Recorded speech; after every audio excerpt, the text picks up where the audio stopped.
राधे राधे भक्तों, श्यामा श्याम कुंज बिहारी श्री हरिदास। जैसा कि आप सब भी जानते हैं कि शरद पूर्णिमा का आगमन जल्द ही होने वाला है और शरद पूर्णिमा का हमारे हिंदू शास्त्रों में एक विशेष महत्व बताया जाता है। ऐसा कहा जाता है कि शरद पूर्णिमा वाले दिन चंद्रमा अपनी सभी 16 कलाओं से युक्त होता है और धरती के बेहद करीब होता है। इसी वजह से कहा जाता है कि चंद्रमा से शरद पूर्णिमा के दिन अमृत बरसता है।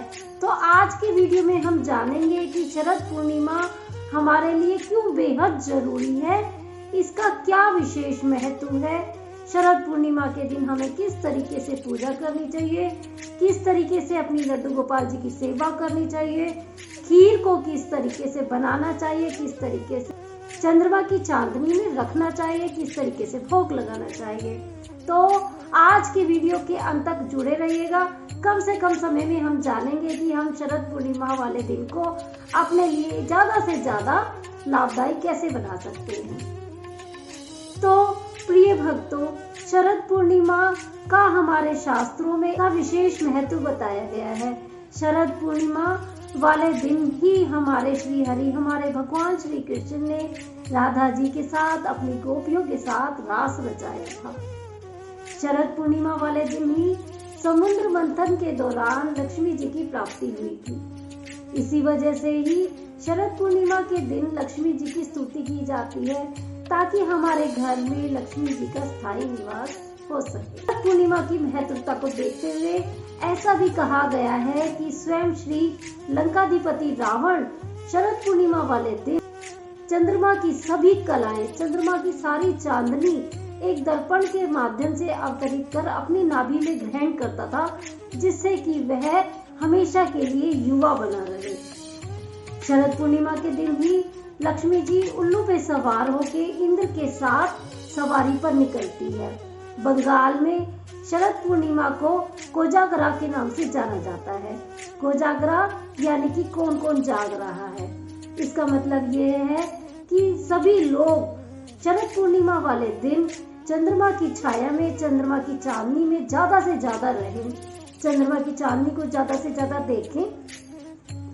और मैंने तो यहाँ तक भी सुना हुआ है स्वयं वृंदावन के गुसाइयों जी के मुख से कि जब शरद पूर्णिमा वाले दिन समय समय पर लाइट्स ऑफ की जाती हैं तो चंद्रमा की पूरी पूरी किरणें स्वयं बिहारी जी के चरणों पे, उनके मुखमंडल पर सीधी सीधी पड़ती है।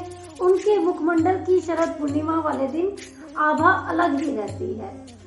शरद पूर्णिमा का इसीलिए विशेष महत्व बताया गया है। ऐसा मैंने गुसाई जी के मुख से सुना था कि हम जैसे आम लोगों को तो खीर बनाकर छत पर पूरी रात रखने की आवश्यकता होती है, परंतु वृंदावन में तो स्वयं बिहारी जी मौजूद होते हैं और चंद्रमा अपनी सभी कलाएं बिहारी जी के चरणों में बिखेर रहा होता है। तो खीर बनती है, उनके चरणों में रखी जाती है और उन्हें भोग लगाया जाता है। अब बात करते हैं शरद पूर्णिमा वाले दिन हम खीर को कैसे बनाएं। अगर पॉसिबल हो तो जहां तक हो सके खीर को किसी खुले मिट्टी के बर्तन में बनाएं, या फिर अगर चांदी का एक बड़ा बर्तन होना तो सभी के लिए पॉसिबल नहीं है। खीर जैसे भी आपने बनाई है उसमें एक सुच्चा साफ चांदी का टुकड़ा आप उसमें डाल सकते हैं, क्योंकि ऐसा सभी के लिए पॉसिबल नहीं है कि चांदी के बर्तन में खीर को चंद्रमा की चांदनी में रखना। तो ऐसी सिचुएशन में मैं आपको एक छोटा सा सॉल्यूशन देती हूँ कि चांदी के कॉइन तो सभी के घर में मौजूद होते हैं, उसे साफ करके आप खीर में डालकर चंद्रमा की चांदनी में रखा जाता है। कपड़े को हम अच्छे से बांध दें ताकि उसमें कोई कीट पतंगे, कोई बिल्ली मुंह न मारे।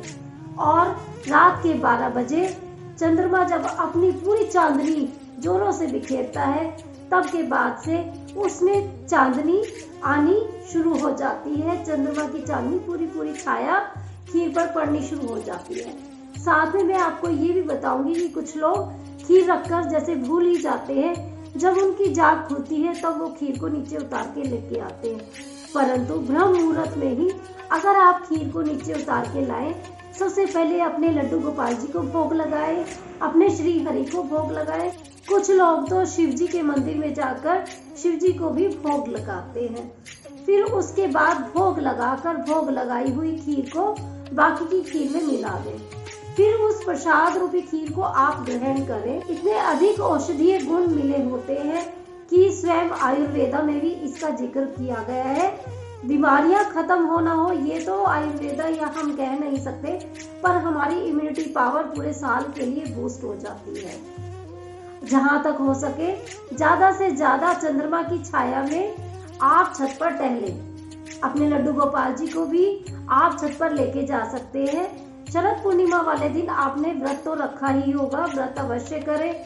सत्यनारायण जी की पूजा करें, अपने लड्डू गोपाल जी को सफेद रंग की पोशाक धारण कराएं, अपने युगल सरकार को सफेद रंग की पोशाक धारण कराएं। ऐसा इसलिए कहा जाता है क्योंकि चंद्रमा की चांदनी भी सफेद होती है। ऐसा प्रतीक मानकर हम अपने लड्डू गोपाल जी को सफेद रंग की पोशाक धारण कराते हैं। और ऐसा भी कहा जाता है कि छत पर जाकर चंद्रमा की चांदनी में चंद्रमा की तरफ अपनी नजरों को केंद्रित करते हुए सुई में धागे को पिरोया जाता है। ऐसा इसलिए किया जाता है कि हमारी आंखों में चंद्रमा की वो औषधीय चांदनी पड़े और उस सुई के जरिए से हम चंद्रमा पे इतना कंसंट्रेट कर पाए कि वो सीधी चांदनी हमारी आंखों में पहुंच पाए और आंखों से रिलेटेड जितनी भी बीमारियां हैं उसमें ये काफी हद तक कार्य करती है। भक्तों, इस तरीके से आप शरद पूर्णिमा को मना सकते हैं। बहुत से लोग इस दिन वृंदावन भी जाते हैं। शरद पूर्णिमा वाले दिन जिस तरीके से आप अपने लड्डू गोपाल जी को खीर की भोग लगाने का प्रावधान माना गया है, खीर का सभी प्रसाद ग्रहण करें। इस तरीके से हम शरद पूर्णिमा को मना सकते हैं। पूरा दिन सात्विक भोजन करें अगर हो सके। वैसे जिन लोगों ने व्रत किया है तो बहुत अच्छी बात है। अगर आपने व्रत नहीं किया है तो पूरा दिन सात्विक भोजन ही ग्रहण करें। किसी तरीके का नशा, मांस, मदिरा बिल्कुल ग्रहण न करें। इससे स्वयं लक्ष्मी जी नाराज हो जाती है। इस तरीके से हम शरद पूर्णिमा को ज्यादा से ज्यादा अपने आप के लिए फलदायी बना सकते हैं।